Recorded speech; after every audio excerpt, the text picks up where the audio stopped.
कल्याण लोकसभा मतदारसंघ राज्याचे मुख्यमंत्री एकनाथ शिंदे यांचे सुपुत्र श्रीकांत शिंदे यांचा हा मतदारसंघ असल्याने आजच्या घडीला व्हीआयपी बनला आहे। त्यामुळे आता आपसुकच या मतदारसंघाची राज्यभरात चर्चा होतीये। तर हा मतदारसंघ तसा शिवसेनेचा गड मानला जातो। गत दोन्ही वेळी श्रीकांत शिंदे यांनी इथूनच दणदणीत बहुमतांनी विजय मिळवलाय।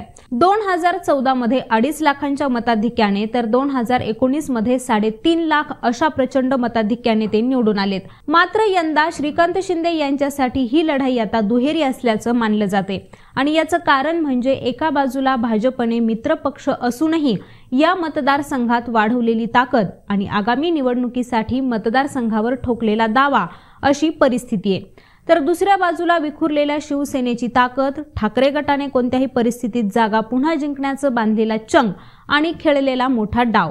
पहिल्या लढाईत म्हणजे भाजप शिवसेनेतील वादात कदाचित शिवसेनेचाच विजय होईल, कारण ही जागा सध्या शिवसेनेकडे आहे। शिवाय मुख्यमंत्र्यांचे सुपुत्र असल्याने त्यांची जागा घेतल्यास भाजपबद्दल चुकीचा संदेश जाऊ शकतो। मात्र प्रेशर पॉलिटिक्स खेळत भाजप दुसरीकडे काहीतरी जास्त आपल्या पदरात पाडून घेऊ शकतो। तर दुसरीकडे श्रीकांत शिंदे यांच्यासाठी ही लढाई मात्र आव्हानात्मक असल्याचं मानलं जाते आणि या मागची कारणंही तशीच आहेत। तर आता हीच नेमकी कारणं कोणती आहेत आणि ही लढाई इतकी आव्हानात्मक का असणार आहे, याशिवाय ठाकरे गटांकडून कोणता डाव खेळण्यात येणार आहे, यात सगळ्या प्रश्नांची उत्तरं जाणून घेऊयात या व्हिडिओच्या माध्यमातून। सध्या शिवसेनेत पडलेल्या 2 गटांमुळे अनेक आमदार, खासदार, माजी आमदार आणि माजी खासदार हे मुख्यमंत्री एकनाथ शिंदे यांच्याकडे गेलेत। अशात निवडणूक आयोग, सर्वोच्च न्यायालय आणि आता विधानसभा अध्यक्ष या तिन्ही ठिकाणी शिंदेंच्या बाजूने निकाल लागलाय। तर या सर्वांनंतर ठाकरे गटाकडून शिवसैनिकांना भावनिक आधारावर आता साथ घातली जाते। ठाकरे गटाच्या बाजूनेही आता सहानुभूतीचं वातावरण आहे। यामुळे जर शिंदेंना स्वतःच्या मुलाच्या मतदारसंघातच आपली भूमिका पटवून न देता आल्यास त्याचा मोठा फटका श्रीकांत शिंदे यांना बसू शकतो।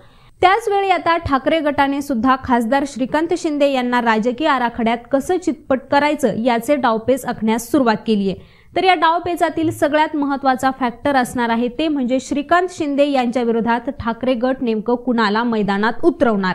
आता हे नाव अद्यापही गुलदस्त्यात असलं तरीही अनेक जणांची नावं याबद्दल चर्चेत आहेत। मध्यंतरी थेट आदित्य ठाकरे यांचं नाव कल्याण लोकसभा मतदारसंघातून लढण्यासाठी पुढे आलं होतं।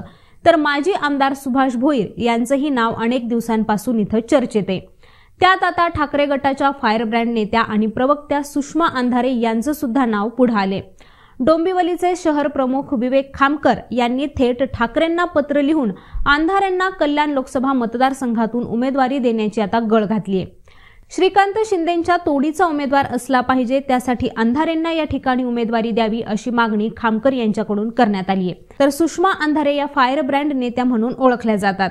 उद्धव ठाकरे गटात आल्यानंतर त्यांना थेट पक्षात उपनेते पदाची जबाबदारी सोपवण्यात आली आणि या जबाबदारीनुसार त्या थेट एकनाथ शिंदे यांच्या गटावर तुटून पडतात। महाप्रबोधन यात्रेतून त्यांनी शिंदे आणि त्यांच्याबरोबर गेलेल्या आमदारांवर थेट टीका केली होती। त्यातूनच शिंदे गटाचे आमदार आणि सुषमा अंधारे यांच्यात थेट शाब्दिक युद्ध सुद्धा झालेली आहेत। अगदी एकमेकांविरुद्ध अब्रू नुकसानीचा दावा दाखल करण्यापर्यंत सुद्धा खटके उडालेत। याशिवाय कुणाचीही भिडभिड त्यात ठेवत नाहीत, त्यामुळे त्यांचं नाव पुढे येत असल्याचं आता बोललं जाते। सध्या तरी ही प्राथमिक मागणी आहे, मात्र उद्धव ठाकरे याबद्दल खरंच विचार करतात का हे काही दिवसातच आता स्पष्ट होईल। तर अंधारे यांनी जर कल्याणमधून निवडणुकीच्या मैदानात उडी घेतली तर श्रीकांत शिंदे यांच्यासाठी ही लढाई नक्कीच सोपी नसणार आहे। तर कल्याणमध्ये कुणाची किती ताकद आहे हे पाहायचं झालं तर कल्याण लोकसभा मतदारसंघात ठाणे जिल्ह्यातील 6 विधानसभा मतदारसंघांचा समावेश होतो। यात अंबरनाथ, उल्हासनगर, कल्याण पूर्व, डोंबिवली, कल्याण ग्रामीण आणि मुंब्रा कळवा या विधानसभा मतदारसंघांचा समावेश होतो। तर बालाजी किनीकर यांच्या रूपाने अंबरनाथ हा मतदारसंघ शिवसेनेकडे आहे, तर उल्हासनगरमध्ये कुमार ऐलानी हे भाजपचे आमदार आहेत। मुंब्रा कळवामध्ये राष्ट्रवादीचे जितेंद्र आव्हाड आमदार आहेत, तर याच मतदारसंघात मनसेचा महाराष्ट्रातील एकमेव आमदार आहे ते म्हणजे राजू पाटील। तर डोंबिवलीमध्ये भाजपचे रवींद्र चव्हाण आणि कल्याण पूर्वमध्ये गणपत गायकवाड असे आमदार आहेत।